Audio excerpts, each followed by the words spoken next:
journalist and the former assistant U.S. attorney for the Southern District of New York, the very office that Rudy Giuliani led decades ago. And Andrew Kirtzman, who has covered Rudy Giuliani extensively for 3 decades. He's the author of Giuliani, The Rise and Tragic Fall of America's Mayor, something we've obviously been following closely on this show. Elie, what do you think? What do you make of Giuliani insisting all along that he was going to testify and then just pulling out at the last minute? Well, it's the smartest move he's made in years. I mean, if he had taken the stand, imagine what a catastrophe that would have been. This man is a pathological liar. He can't help himself. This case is really what happens when you combine vicious, over-the-top defamation against innocent victims with the single worst legal strategy ever devised by a human mind. I mean, let's go through the way Rudy and his lawyer approached this case. First, they agreed that they were liable, that Rudy was liable. They conceded, yes, what he did was defamatory. Now, there may be a strategy there if your strategy is, we're just going to try to minimize damages. We're going to go in there. Rudy's going to express remorse. He's going to say, I got caught up in something stupid. I didn't intend for my words to have this effect. I'm sorry. Maybe you can minimize damages. Instead, they go in on this damages trial and commit more defamation. They are just asking for a massive verdict, and I think we're going to see that tomorrow. I mean, the closing argument itself was, really remarkable. He was saying that Rudy Giuliani is a good man, talking about how he was, as you covered his rise.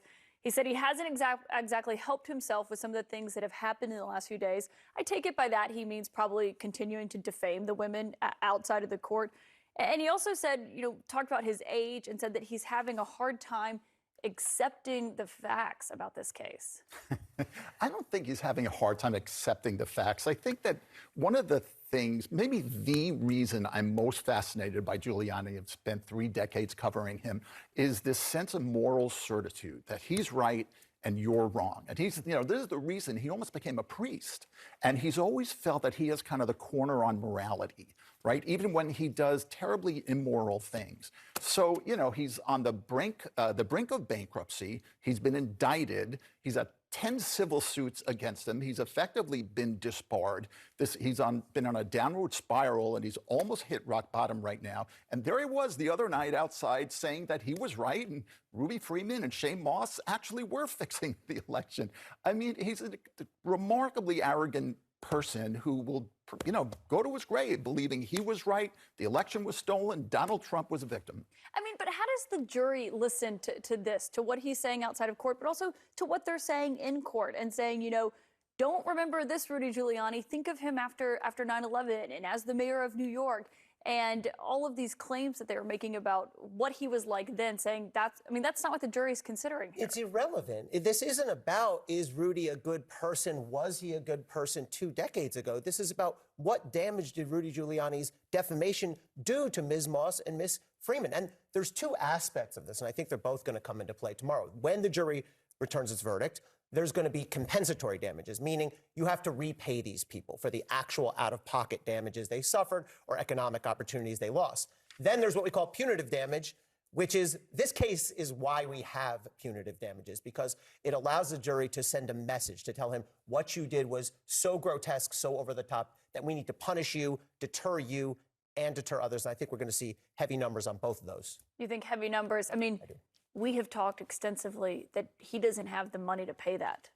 No, he's, this is a person who used to own 6 homes, had 11 country club memberships. He capitalized on his 9/11 fame and opened a consulting firm that made $100 million in 5 years. He flew on private jets. I mean, this is a person who was born lower middle class in Brooklyn. His father was an enforcer for a small-time criminal. He went to jail for robbing a milkman. And Giuliani then created astonishing wealth, became one of the most beloved people on the planet.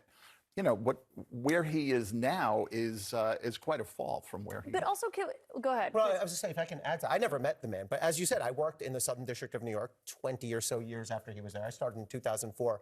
When I started there, it was 2 and change years after 9/11. He was a revered figure. Right. I was proud to say I worked at the same office that Rudy Giuliani once led, and now there's no other way to say it. He's a disgrace to the legal profession. I don't know that I've ever seen a lawyer have such a great and drastic fall. I mean, the judge or the lawyer for the 2 women even quoted, what he was saying back then in his book, Leadership, and quoted a line from Dad saying, quote, "Never pick on somebody smaller than you." And just the irony that Rudy Giuliani did precisely that with these two random women who were just there doing their jobs, and then were getting those hideous voicemails. They felt like they couldn't go to the grocery store. Right. I mean, he took on the most powerless, defenseless people and completely destroyed their reputations. Again, did he do it, thinking that it was, in a cynical way, thinking he was doing something malevolent? No. He's kind of a martyr to the cause, right?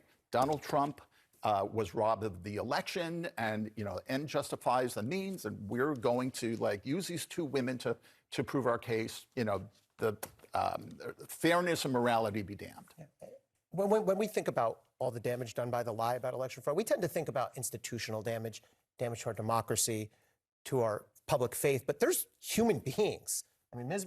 Freeman and Ms. Mott, their lives were torn apart. There's real human cost to this. How much do you think? I mean, they're each asking for $24 million. Yeah. If they even get a quarter of that, Giuliani's lawyer said he couldn't pay that. But how much do you think that they'll actually get here? Because what their attorney is arguing is send a message to the world, send a message to other people who may try to do what Rudy Giuliani did by awarding them huge damages. I think they're going to get close to that top number that they're asking for. Really? Yeah, I do. I think for that exact reason, I think there's going to be a message sent. Now, Andrew knows a bit more about Rudy's actual finances. I don't think they're under any illusions. I don't think Ms. Freeman and Ms. Moss expect to get rich off this, because you can only get blood from a stone. You can't get blood from a stone.